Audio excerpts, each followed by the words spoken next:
Oke, saya awali terlebih dahulu. Assalamualaikum warahmatullahi wabarakatuh. Yang saya hormati Bapak Ibu Guru baik SD Negeri Bubuk dan TK Bubuk.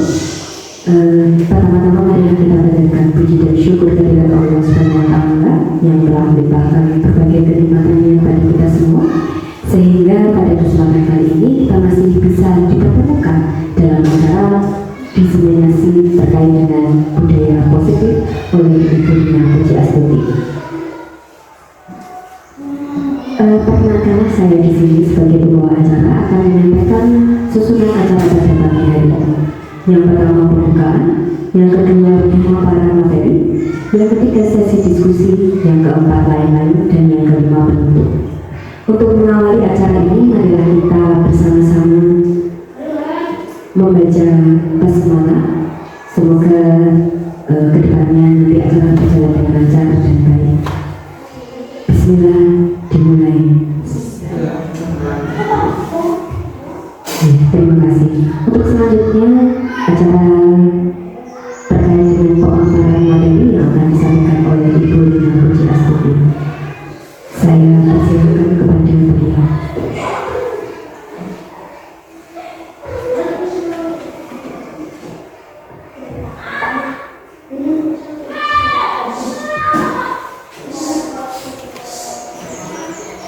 Bismillahirrahmanirrahim. Terima kasih Bu Hanifah untuk waktunya.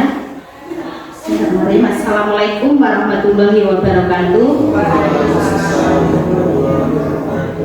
Yang terhormat Ibu Kepala Sekolah SD Negeri Bubuk, serta yang saya hormati Bapak Ibu Guru dan karyawan SD Negeri Bubuk dan Bapak Ibu Guru TK Negeri Bubuk. Pertama-tama marilah kita panjatkan puji dan syukur atas kehadiran Allah Subhanahu wa Ta'ala, sehingga pada kesempatan siang hari ini kita bisa berkumpul di ruangan ini dalam keadaan sehat walafiat, tidak kekurangan suatu apapun. Salawat dan salam senantiasa kita curahkan kepada junjungan kita Nabi Agung Muhammad Sallallahu Alaihi Wasallam. Semoga kita semua termasuk golongan umat yang akan mendapatkan syafaatnya di yaumul akhir. Amin.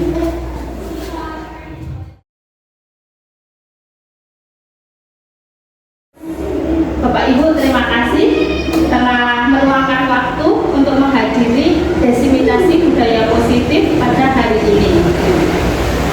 Ini merupakan salah satu tugas saya sebagai CGP, di mana harapannya setelah diseminasi ini kita bersama-sama ingin mewujudkan visi kita, bersama-sama membudayakan budaya positif yang ada di SD Negeri Bubuk. Langsung kita mulai saja ya Bapak Ibu.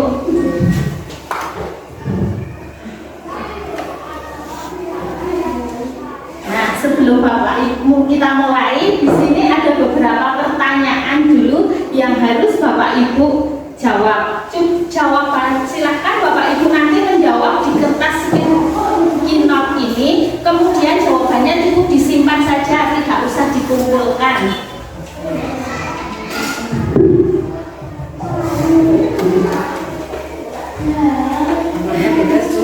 Warnanya bebas.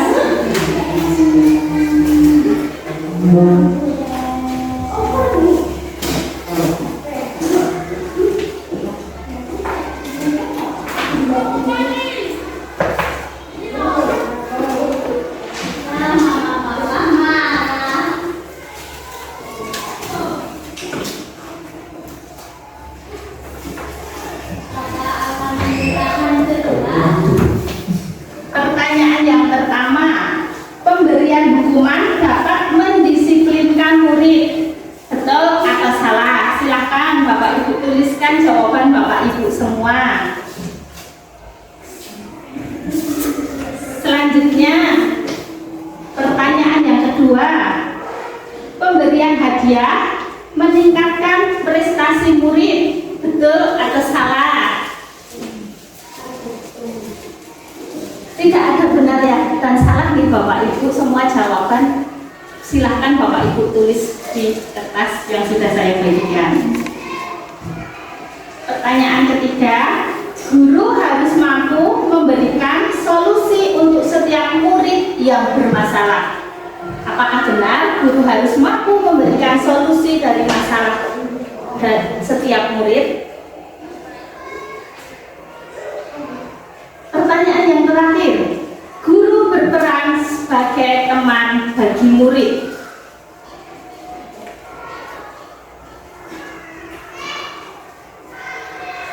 Jika sudah, silakan pertanyaannya itu disimpan. Nanti kita akan membukanya di akhir sesi ini. Semoga setelah pemaparan hari ini kita akan menemukan dari keempat jawaban pertanyaan yang ada di depan. Hari ini kita akan membahas tentang positive mindset. Apa itu positive mindset? Itu pemikiran yang positif. Tetapi inti dari hari ini kita akan membahas tentang budaya positif. Apa itu budaya positif? Budaya positif adalah perwujudan dari nilai-nilai atau keyakinan universal yang diterapkan di sekolah. Keyakinan universal yang saya ingin tanyakan di sini, keyakinan yang baik atau yang buruk yang ingin Bapak Ibu terapkan di sekolah ini? Baik, alhamdulillah, yang positif. Nilai-nilai yang positif seperti apa yang ingin Bapak Ibu terapkan di sekolah ini? Nilai-nilai positif seperti apa? Jujur, disiplin, tanggung jawab, sopan santun. Ada banyak sekali ya nilai-nilai yang akan kita terapkan di sekolah kita. Nah, dari nilai-nilai yang akan kita terapkan ini, yang nantinya akan kita wujudkan menjadi budaya positif. Hari ini kita akan gimana sih cara mewujudkan budaya positif yang dari nilai-nilai universal tadi. Di sini kita nanti akan membahasnya ada 6. Sebenarnya ini ada 6 topik. Yang pertama, disiplin positif dan nilai-nilai kebijakan universal. Yang kedua, teori motivasi, hukuman dan penghargaan.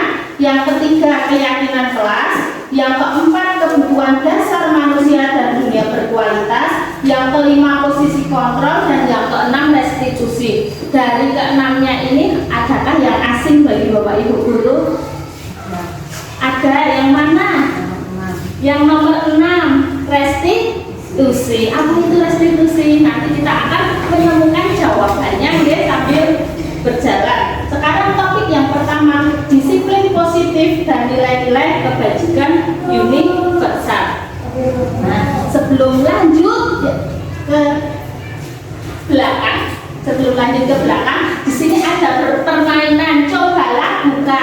Tetapi permainan ini berpasangan, yang tidak memiliki pasangan boleh mencari pasangan. Yang tidak berpasangan boleh mencari pasangan. Anda dan teman Anda akan melakukan kegiatan cobalah buka. Jadi bersama pasangannya, pasangan A dan B. Bu Supri boleh berpasangan dengan Bu Yuyun. Seandainya Bu Supri menjadi A, Bu Yuyun akan menjadi B. Anda boleh dilakukan bareng-bareng ya. Anda dan teman-teman Anda akan melakukan kegiatan cobalah buka. Anda adalah A, tugas Anda adalah mengepalkan salah satu tangan Anda. Cobalah Anda bayangkan bahwa Anda menyimpan sesuatu yang sangat berharga di dalam genggaman, di dalam kepala tangan Anda. Anda perlu menjaga benda tersebut sekuat tenaga Anda karena begitu pentingnya untuk kehidupan Anda. Bayangkan jika yang ada di genggaman kita adalah barang yang sangat penting untuk kehidupan kita. Tugas B, tugas rekan Anda, pasangan Anda adalah mencoba dengan segala cara untuk membuka kepala tangan Anda. Teman Anda B boleh membujuk, menghardik, mengintimidasi, memarahi, menggoda, menggelitik, bahkan menawari Anda uang agar Anda bersedia membuka kepala tangan Anda. Yuk, boleh dipraktekkan.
enggak, jadi tidak akan mau untuk diberikan kepada orang lain. Oke.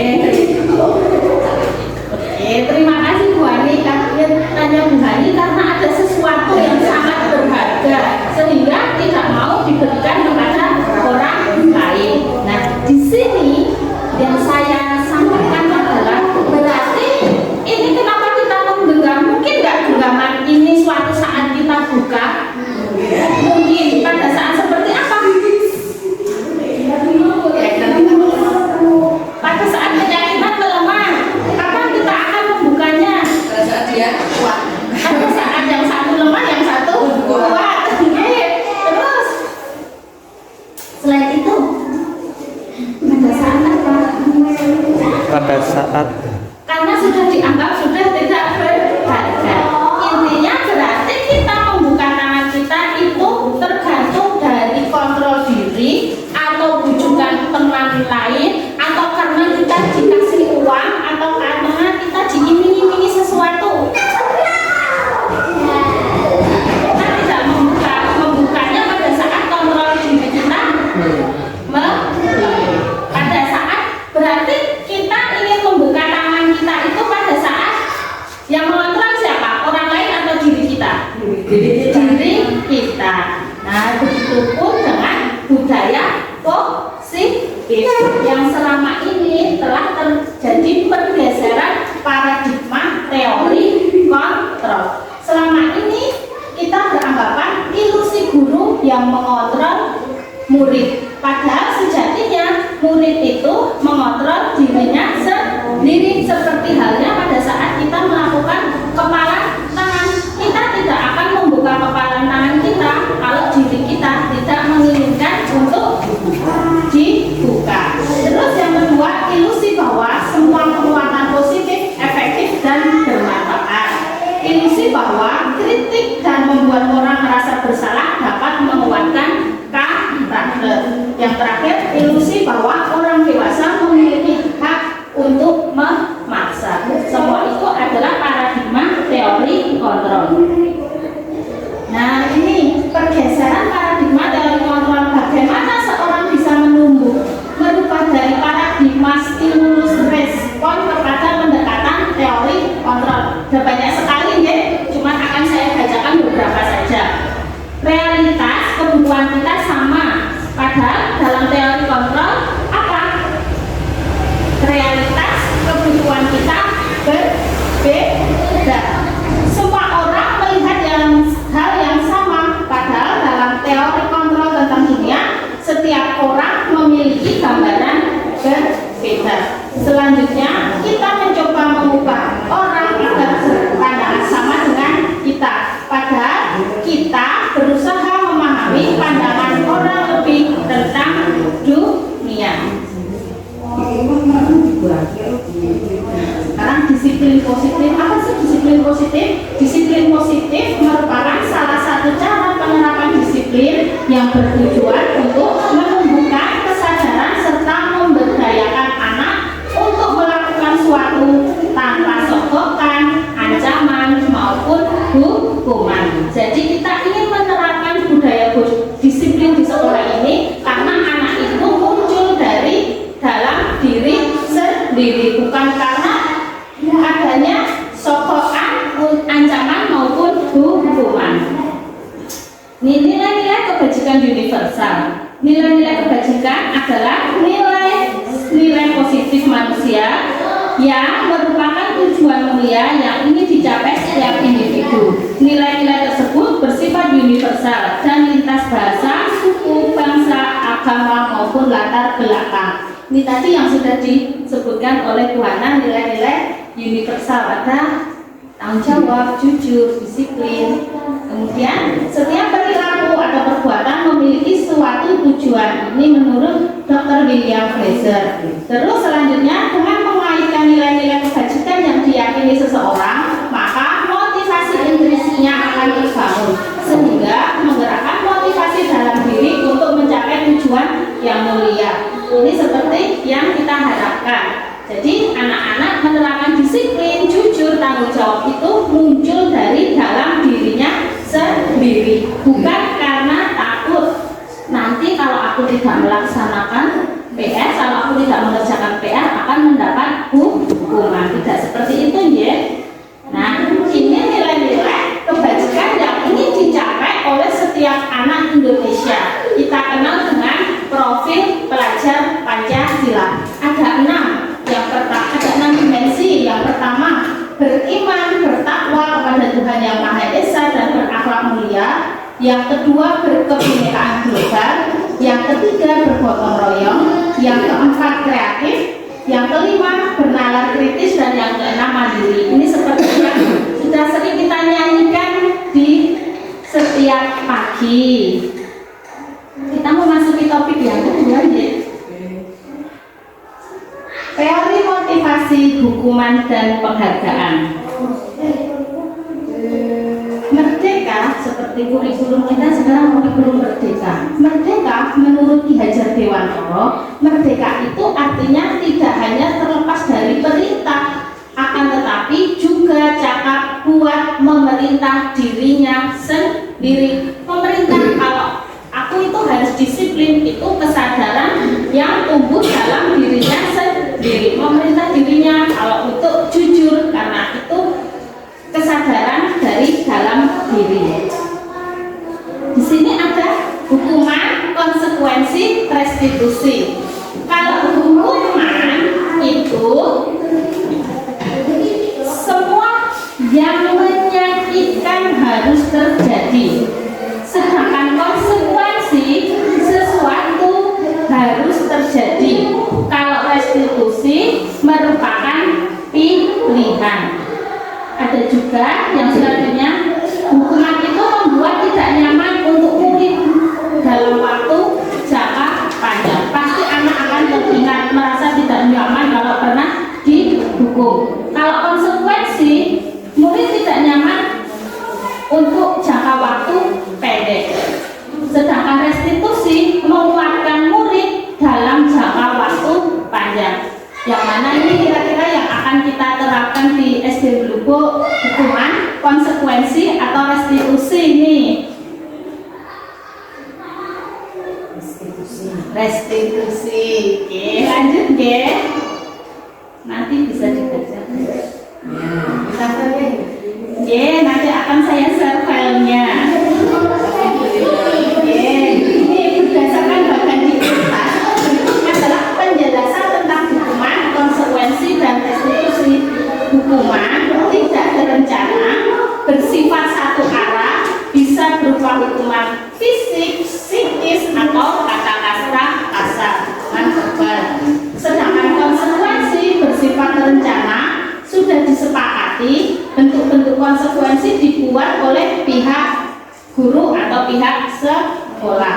Kalau restitusi adalah proses menciptakan kondisi bagi murid untuk memperbaiki kesalahan mereka, sehingga mereka bisa kembali pada proses mereka dengan karakter yang lebih kuat. Nah, ini ada konsekuensi atau hukuman. Menurut Bapak Ibu nih, mencatat sering sekali di dalam buku kalimat, saya tidak akan terlambat lagi karena terlambat ke sekolah, termasuk konsekuensi atau hukuman. Hukuman. Yang kedua, lari memilih lapangan basket 2 kali karena terlambat hadir di sekolah, termasuk konsekuensi atau hukuman. Hukuman. Hukuman. Kenapa? Karena terlambat. Karena tidak sesuai. Karena tidak ada. Oh, karena hukuman karena tidak ada kesepakatan antara guru dan murid, tapi langsung di. Yang ketiga, mengisikan coretan yang dibuatnya di meja tulis. Anak-anak membuat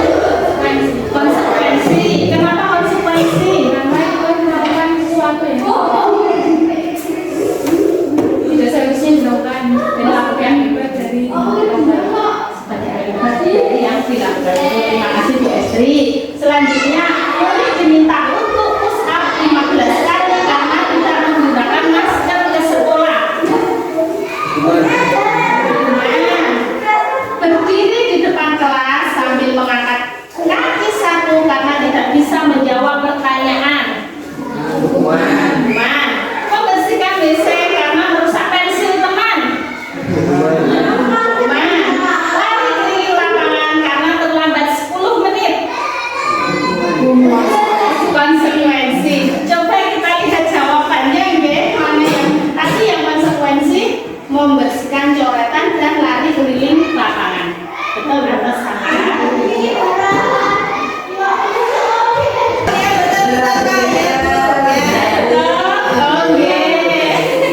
Terima kasih, betul ya. Bisa membedakan antara hukuman dan konsekuensi. Nah, ternyata kita juga sering memberikan penghargaan atau hadiah kepada siswa-siswa kita yang berprestasi. Ternyata semua itu tidak bagus dalam untuk jangka panjang. Nih, dihukum oleh penghargaan. Mengenai jangka pendek dan jangka panjang. Seperti halnya kalau kita terbiasa memberikan hadiah, memberikan kepada siswa kita yang berprestasi, ternyata itu justru akan berdampak tidak bagus pada murid kita. Kenapa? Karena murid tidak akan melakukan kalau tidak mendapatkan hadiah. Yang kedua, penghargaan tidak efektif. Yang ketiga, penghargaan merusak hubungan. Di sini sebuah penghargaan bisa merusak hubungan antar teman satu kelas.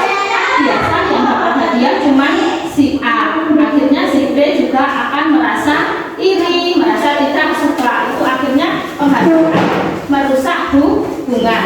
Yang selanjutnya, penghargaan mengurangi ketepatan, penghargaan mengurangi kualitas, penghargaan mematikan kreativitas, penghargaan menghukum, motivasi dalam diri intrinsik. Jadi kalau kita terbiasa memberikan penghargaan, ternyata itu semua tidak akan berdampak tidak bagus untuk peserta didik kita. Selanjutnya kita ke topik yang ketiga, keyakinan kelas. Saya yakin Bapak Ibu guru kemarin sudah ada yang membuat keyakinan kelas di masing-masing kelas 1 sampai kelas 6. Mengapa keyakinan kelas bukan peraturan kelas?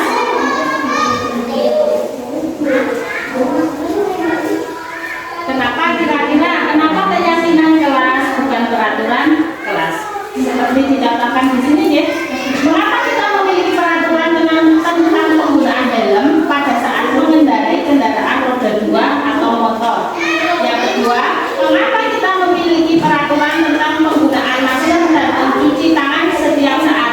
Coba jawaban yang pertama dulu. Mengapa kita memiliki peraturan tentang penggunaan helm pada saat mengendarai kendaraan bermotor?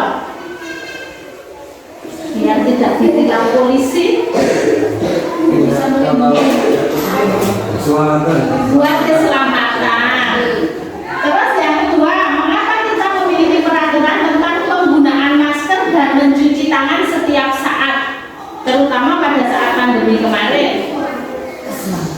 Buat keselamatan. Berarti nomor 1 dan 2 ini semua buat keselamatan. Berarti kita menyadari bahwa kita harus menggunakan helm setiap mengendarai kendaraan bermotor. Kita harus menggunakan masker dan mencuci tangan setiap saat.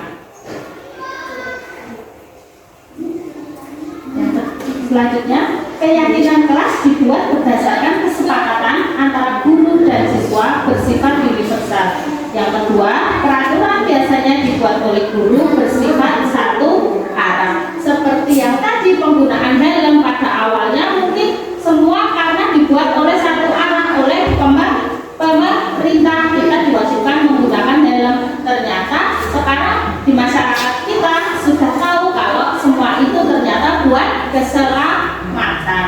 Begitu juga dengan keyakinan kelas yang kita buat, semua itu kita buat, kita sepakati bersama murid-murid untuk membudayakan budaya positif. Prosedur pembentukan keyakinan kelas.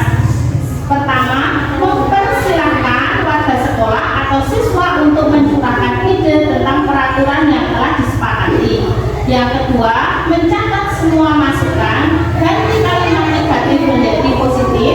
Selanjutnya, tinjau kembali curah pendapat yang terkumpul dan susun menjadi keyakinan kelas atau keyakinan sekolah. Yang selanjutnya, tinjau ulang keyakinan kelas yang sudah tersusun 3-7 keyakinan.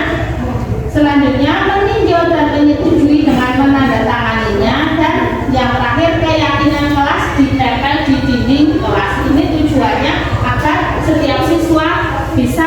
sering melihat keyakinan kelas yang ditempel, kemudian akan selalu teringat dengan keyakinan.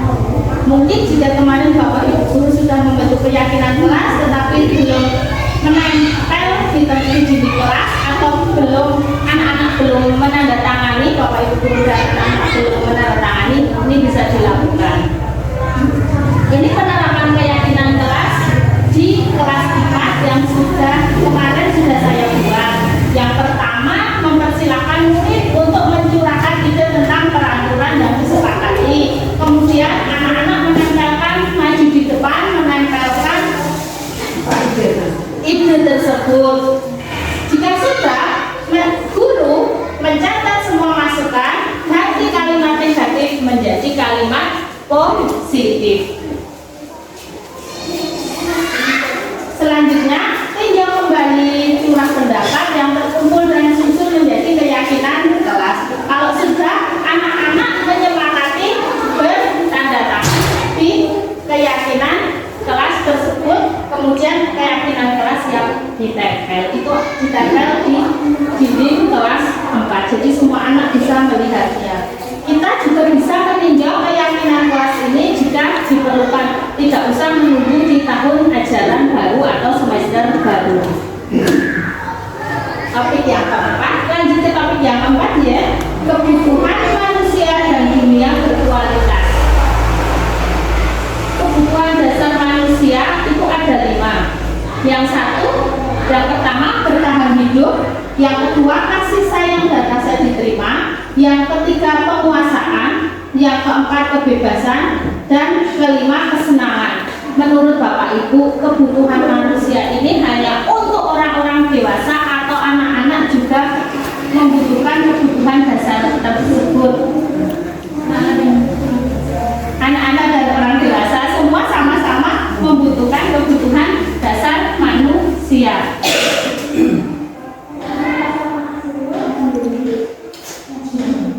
Ketika seorang murid melakukan suatu perbuatan yang bertentangan dengan nilai-nilai kebajikan atau melanggar peraturan, hal itu sebenarnya dikarenakan mereka gagal memenuhi kebutuhan dasar mereka.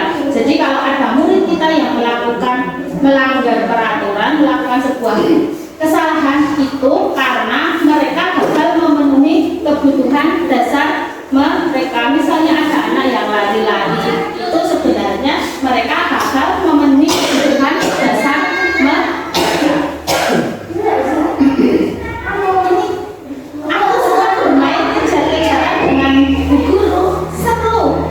Ternyata bermain juga termasuk kebutuhan dasar anak-anak. Ini kebutuhan dasar yang apa ini? Kesenangan. Ya, karena anak-anak memang butuh bermain, butuh kesenangan. Itu kebutuhan dasar. Yang kedua, ibu kejar aku karena ibu sayang sama aku. Kebutuhan apa ini? Kasih sayang. Padahal cuma dikejar, anak merasa mendapatkan kasih sayang. Yang ketiga, aku hebat kan, bisa bikin ibu guru kejar aku. Kebutuhan apa? Penguasaan. Terus selanjutnya, aku bosan belajar mewarnai terus di dalam kelas. Kebebasan. Jadi kalau anak-anak melakukan sebuah kesalahan itu karena anak-anak belum mendapatkan kebutuhan dasarnya. Selanjutnya dunia berkualitas. Kalau kita membayangkan dunia berkualitas itu pasti kita membayangkan yang seru-seru, yang senang-senang. Mungkin boten. Oke. Nih, siapakah orang-orang yang paling penting dalam hidup Anda? Nilai-nilai kebajikan apa yang terpenting dalam hidup Anda? Kalau Anda menjadi orang yang ideal, karakter atau sifat apa yang Anda paling inginkan pada diri Anda? Apa pencapaian Anda yang Anda sangat banggakan? Apa pekerjaan ideal bagi Anda? Ceritakan bagaimana perjalanan hidup Anda, di mana Anda merasa itulah titik puncak hidup Anda, apa yang paling bermakna dalam hidup Anda. Jadi ternyata dunia berkualitas itu terkenal nggak sampai sekarang? Seperti siapa orang yang paling penting dalam hidup Anda?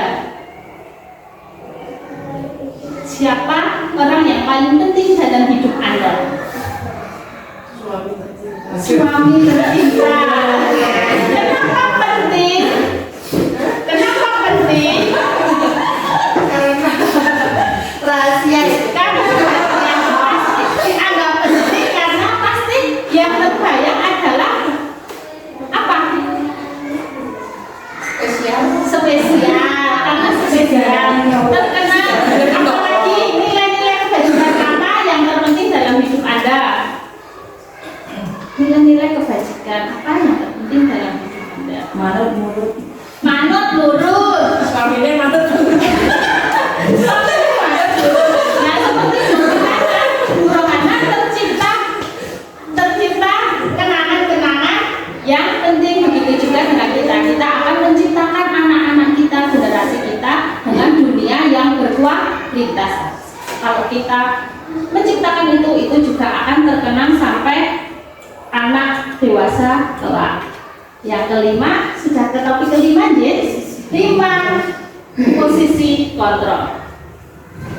Di 5 posisi kontrol guru ini, yang satu ada penghukum, pembuat merasa bersalah, teman, pemantau, dan manajer. Penghukum biasanya nada suara tinggi, bahasa tubuh, mata melotot, dan jari menunjuk atau menghardik. Kemungkinan murid marah, mendendam, atau bersifat agresif. Bisa jadi sesudah kembali duduk, murid tersebut akan mencoret-coret bukunya atau meja tulisnya. Lebih buruk lagi, sekolah-sekolah murid melihat motor atau mobil bapak ibu guru dan akan menggores kendaraan tersebut dengan paku. Kalau ini guru sebagai penghukum, ternyata murid akan marah. Yang kedua, pembuat rasa bersalah, nada suara keras, halus, sedih, bahasa tubuh merapat pada anak, tetapi guru lesu. Ibu sangat kecewa sekali dengan kamu. Berapa kali bapak harus memberitahu kamu ya? Gimana coba kalau orang tua kamu tahu kamu berbuat begini? Murid akan merasa bersalah. Murid akan merasa menjadi orang yang gagal dan tidak sanggup membahagiakan orang lain. Ini biasa yang dilakukan oleh guru pembuat rasa bersalah. Posisi teman, nada suara guru ramah, akrab, dan bercanda. Bahasa tubuh merapat pada mata murid dan senyum jenaka. Ayo bantulah demi bapak ya. Ini yang diucapkan guru. Ayo ingat, tidak bantuan bapak. Ayo ingat bantuan bapak selama ini. Mungkin ini gurunya tak pernah memberikan bantuan kepada muridnya. Ya sudah, kali ini tidak apa-apa. Nanti bapak bantu bereskan atau ibu bantu bereskan. Bila ada masalah, siswa merasa bisa mengandalkan guru tersebut untuk membantunya karena merasa guru tersebut sebagai teman. Akibat lain dari posisi teman, siswa hanya akan berbuat sesuatu bila yang menyuruh adalah gurunya tersebut, karena kita sudah diandalkan oleh si murid tersebut. Di sini posisi pemantau. Posisi pemantau biasanya ada suara datar, bahasa tubuh yang formal. Biasanya akan ditanyakan peraturannya apa yang telah kamu lakukan, sanksi atau konsekuensinya apa. Murid memahami konsekuensi yang harus dijalankan karena telah melanggar salah satu peraturan sekolah. Yang terakhir, posisi manajer. Nada suara tulus, bahasa tubuh tidak kaku, mendekat ke murid. Peraturannya apa? Apa yang telah kamu lakukan? Sanksi atau konsekuensinya apa? Guru akan mengembalikan tanggung jawab pada murid untuk mencari jalan keluar permasalahannya. Nah, di sini ada contoh posisi-posisi kontrol guru. Contoh videonya seperti ini.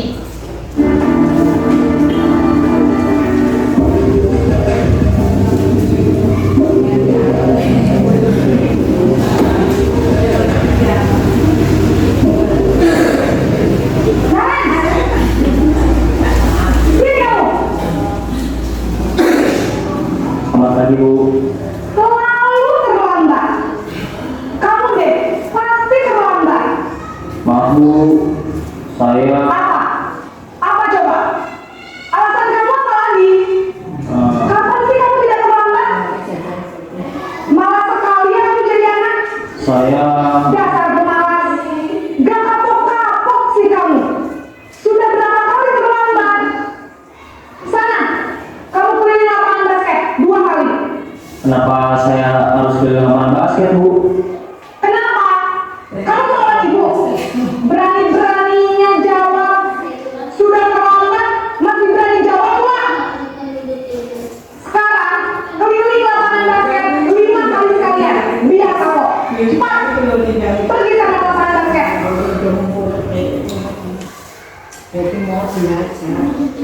Nah, ini tadi posisi kontrol penghukum, yakni membuat rasa bersalah.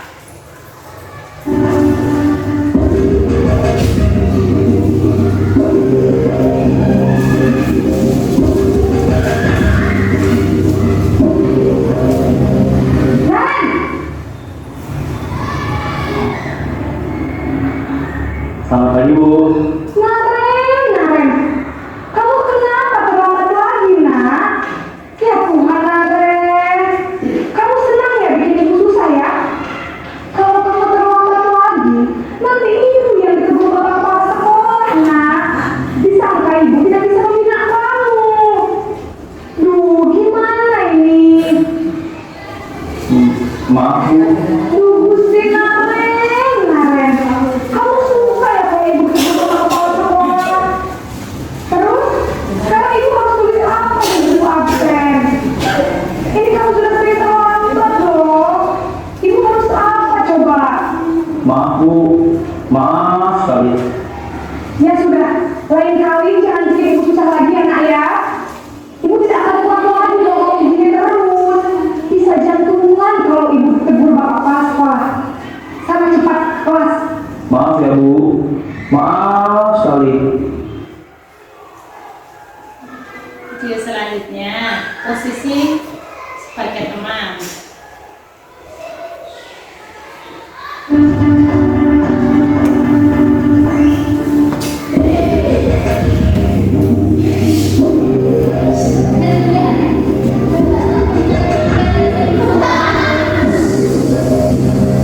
Naren!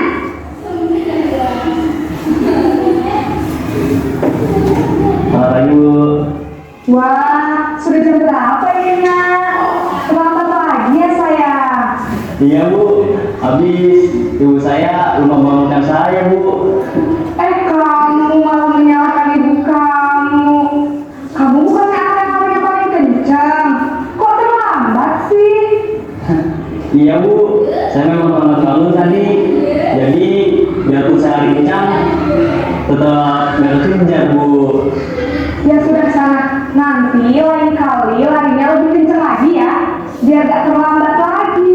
Bikin seneng ibu demi ibu. Bisa? Bisa lah, Bu. Ya sudah sana masuk kelas. Ibu beresin urusan absen kamu. Kamu ini adalah saja.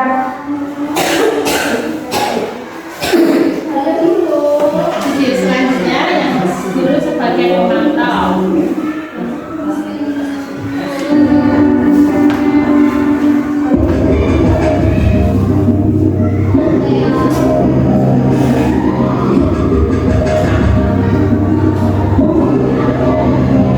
Naren!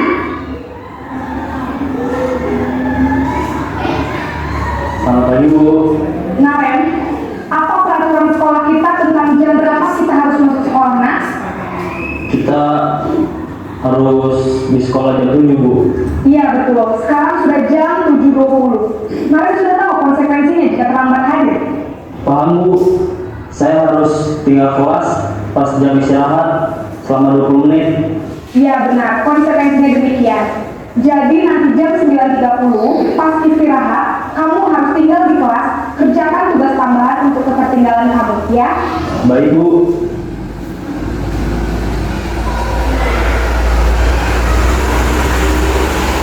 Yang terakhir, video posisi kontrol sebagai manajer.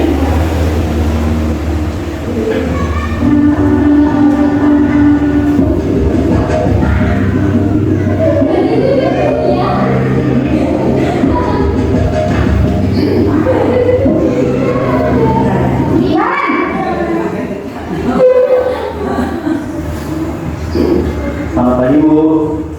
Selamat pagi, Naren. Maaf, Bu. Saya terlambat. Iya, sekolah masuknya jam 7, sekarang sudah jam 7.20. Jadi sekarang bagaimana ini, Naren? Maaf, Bu. Saya lupa alarm saya semalam. Baiklah, menurut kamu, keyakinan sekolah yang mana yang perlu kamu tingkatkan? Menghargai diri sendiri dan orang lain mungkin ya Bu. Setuju.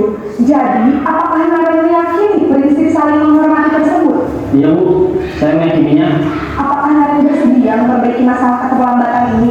Bersedia Bu. Bagaimana kamu akan memperbaiki masalah keterlambatan ini? Saya akan coba untuk tidak lupa menyetel alarm saya Bu. Baik, kalau Naren lupa menyetel alarm di rumah, ada orang yang kira-kira bisa bantu mengingatkan tidak? Ada Bu, kakak saya, Kak Emma. Ada lagi selain Kak Emma? Selain Kak Emma, ada ibu saya. Baik, jadi yang mengingatkan Naren adalah Kak Emma dan ibu kamu ya? Kira-kira akan mulai set alarm kapan nih Naren? Setelah pulang sekolah, akan segera saya lakukan. Baik, jadi Naren akan setel alarm untuk bangun besok pagi dan akan diingatkan oleh kakak dan ibunda Naren ya. Ada lagi yang mungkin perlu dilakukan Naren agar tidak terlambat bangun lagi. Tidak ada Bu. Baik Naren, terima kasih untuk kerjasama kamu. Sekarang kamu perlu kembali ke kelas untuk belajar. Baik Bu, terima kasih.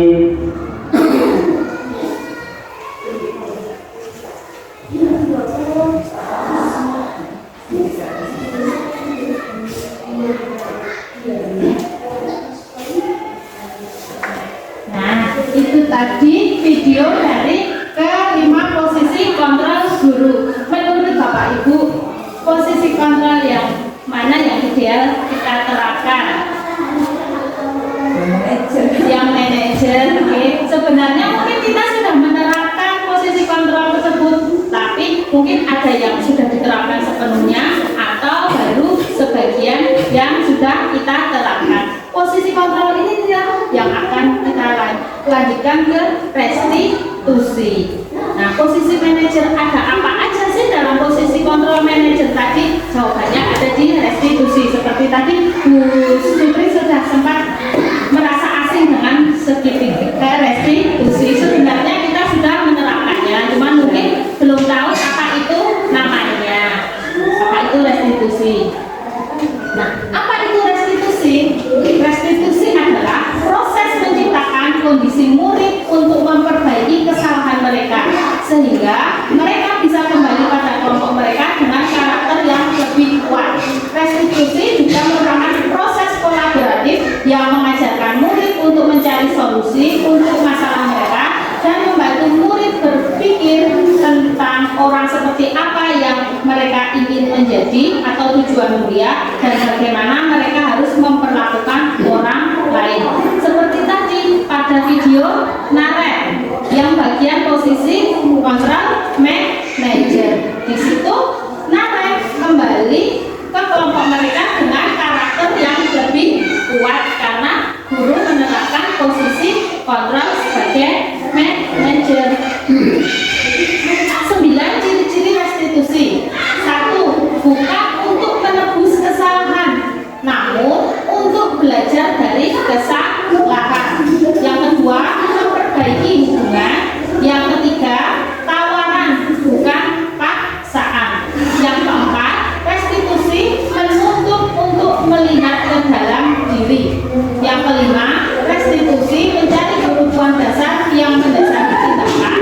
Yang keenam, restitusi diri adalah cara yang paling baik. Yang ketujuh, restitusi fokus pada karakter bukan tindakan. Yang kedelapan, restitusi fokus pada solusi. Yang kesembilan, restitusi mengembalikan murid yang berbuat salah pada kelompoknya dengan karakter yang lebih kuat. Ini yang namanya segitiga restitusi yang sudah diterapkan pada posisi kontrol manajer tadi. Yang pertama tadi adalah menstabilkan identitas.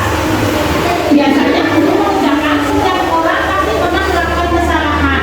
Kamu bukan satu-satunya yang pernah melakukan kesalahan ini. Itu namanya posisi menstabilkan identitas. Kemudian validasi kebutuhan. Biasanya guru akan menanyakan, kamu tentu punya alasan mengapa melakukan itu. Dan yang terakhir menanyakan keyakinan. Nilai-nilai apa yang telah kita sepakati?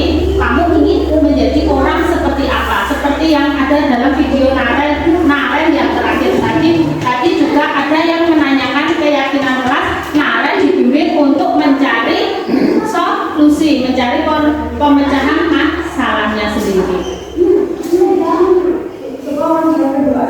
Ini tadi ya kata-kata guru untuk menstabilkan identitas. Kalau berbuat salah itu adalah hal yang manusiawi. Terus ada tadi validasi kebutuhan. Guru berkata, kamu bisa kan melakukan hal yang lebih buruk tapi kamu tidak melakukannya.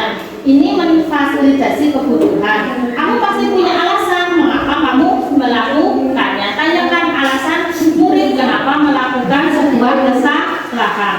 Yang terakhir menanyakan keyakinan. Ini keyakinan yang sudah kita sepakati. Apa nilai yang kita percaya di kelas atau di sekolah bila itu keyakinan sekolah. Nah, di sini ada video penerapan restitusi untuk gambaran Bapak Ibu semua. Seperti apa sih penerapan restitusi?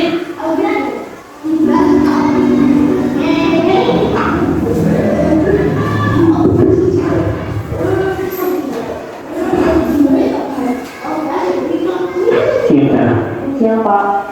Sudah lama ketemu Sarah. Kenapa hari ada di sini? Kesel Pak, kesel banget. Masa aku dikatain tukang fitnah Pak? Ya aku marah lah. Aku udah dikatain TK di depan kelas. Kesel banget. Oh begitu. Ya pasti kamu marah dan kesal. Bapak juga akan marah apabila ada yang menuduh Bapak seperti itu. Kemudian pada saat itu kamu mau melakukan apa? Ya saya langsung ngatain TK lah Pak. Kesel banget. Saya bentak-bentak dia depan teman-teman lain. Oh begitu. Pasti kamu melakukan seperti itu karena suatu alasan tertentu kan? Iyalah, maksud saya diam saja Pak. Ya saya bela diri lah. Maksud saya dituduh tukang fitnah. Ya wajar lah. Mempertahankan harga diri itu sesuatu yang penting buat kamu. Untung kamu tidak bertindak lebih gegabah lagi. Hanya membentak-bentak. Iya Pak. Untung saya masih bersabar dan hanya membentak saja. Sudah benar padahal saya pasti bela diri lah. Ya pasti ya. Tapi kamu memilih untuk tetap bertahan dan bersabar. Kamu memilih untuk tidak berbuat lebih parah lagi kan? Iya. Nah, sekarang coba kita lihat lagi tindakan kamu yang bentak-bentak TK di kelas. Tindakan kamu itu kira-kira sesuai dengan keyakinan kelas atau prinsip kamu tidak? Enggak lah Pak. Capek Pak jadi pemarah. Jadi keyakinan atau prinsip mana yang kurang sesuai dengan keinginan kamu? Ya saya sebenarnya sangat menghargai orang lain. Mungkin saat itu saya menjadi emosi. Jadi tidak menunjukkan sikap itu. Kamu meyakini tidak? Menghargai orang lain itu penting buat kamu. Yakin lah Pak. Iya, setuju. Kita harus saling menghargai. Namun ada juga keyakinan yang kita sepakati yang perlu kita jalankan apabila kita sedang marah kan? Ya saya bisa lebih proaktif. Mulai dengan diri sendiri. Saya bisa jadi lebih bersabar, mengambil waktu jeda untuk berpikir mau apa selanjutnya. Kira-kira kamu bersedia memperbaiki masalah ini tidak? Bersedia Pak. Kalau kamu memperbaiki masalah ini, kamu akan menjadi orang seperti apa? Saya akan menjadi orang yang bertanggung jawab kali ya Pak. Dan senantiasa proaktif. Iya, menurut kamu bagaimana rasanya menjadi orang seperti itu? Ya nyaman lah, bangga bisa bersabar dan menahan diri. Baiklah kalau begitu. Yuk kita pikirkan bagaimana memperbaiki masalah ini. Nah, ini tadi gambaran dari penerapan segitiga restitusi.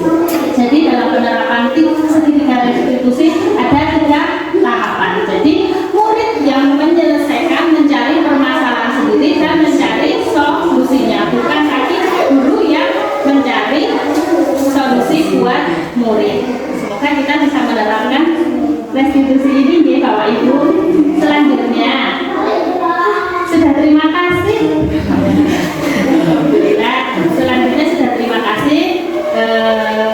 Waktu saya kembalikan ke Bu Hanifah. Apabila nanti kita berdiskusi, waktunya saya berikan ke Bu Hanifah.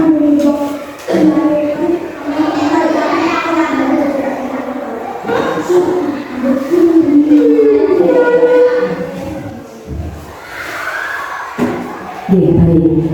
Beri tepuk tangan dulu. Dan saya untuk mengajarkan dengan terkait dengan penyampaian Ada yang ingin disampaikan dalam sesi diskusi ini, saya persilahkan. Oke, monggo Bu Hani.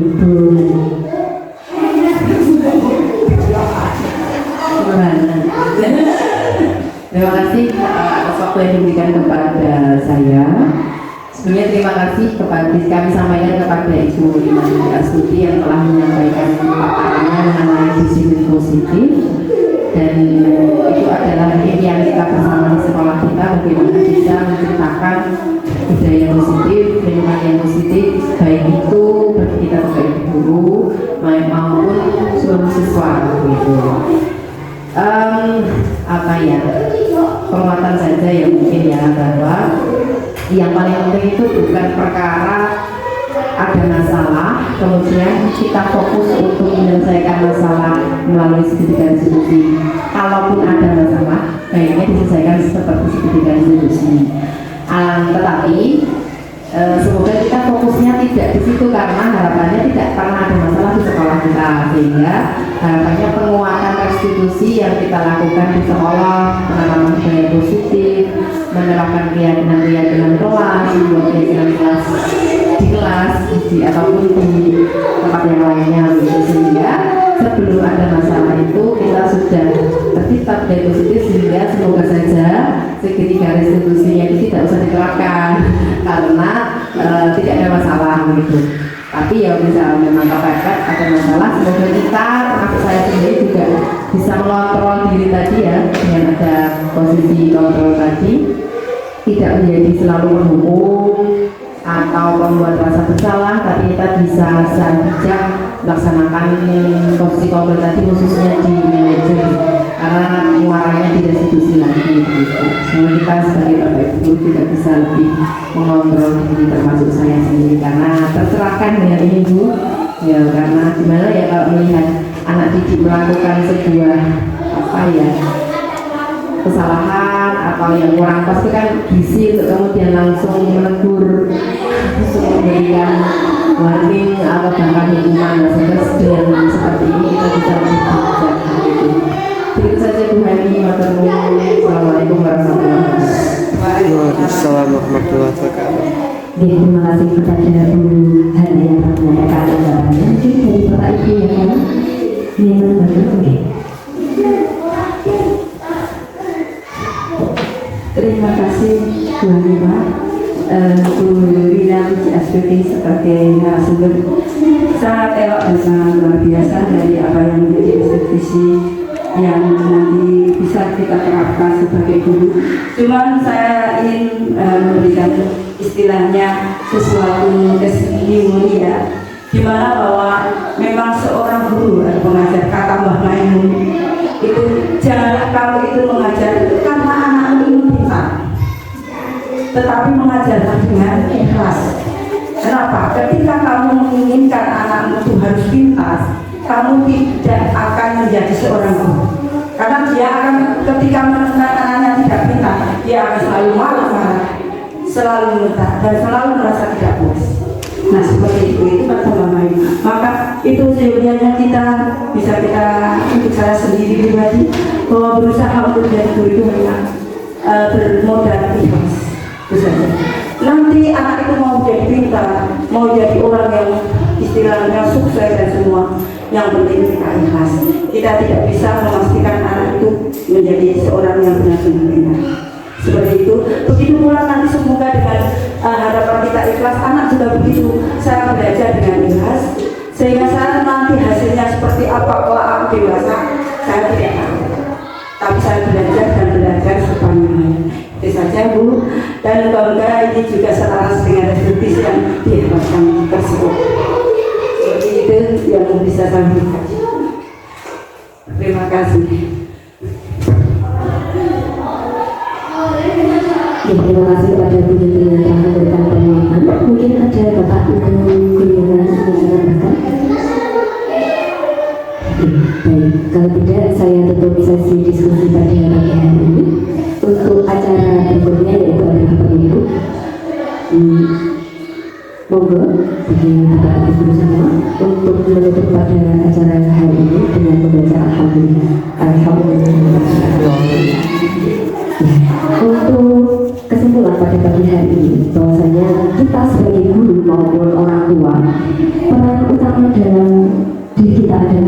menjadi pilar penting bagi anak-anak dalam membentuk karakter mereka. Dengan menerapkan disiplin positif, Bapak Ibu tidak hanya membantu mereka memahami batasan dan tanggung jawab, tetapi juga mendidik mereka untuk menjadi individu yang lebih baik dan juga menjadi individu yang percaya diri. Untuk itu, jadikan setiap interaksi dengan mereka sebagai kesempatan untuk menginspirasi dan mendukung mereka agar menjadi pribadi yang bertanggung jawab dan berinovasi. Kemudian satu lagi terkait dengan disiplin positif, itu merupakan bukan sebuah akhir, melainkan sebagai proses yang sangat panjang. Jadi jangan jadikan itu merupakan tujuan akhir, tetapi mungkin kita hari ini belum bisa memaksimalkan disiplin positif, tapi semoga kedepannya untuk terus ditingkatkan menjadi lebih baik lagi. Sehingga dengan kesabaran dan konsistensi Bapak Ibu semua, semoga Bapak Ibu semua itu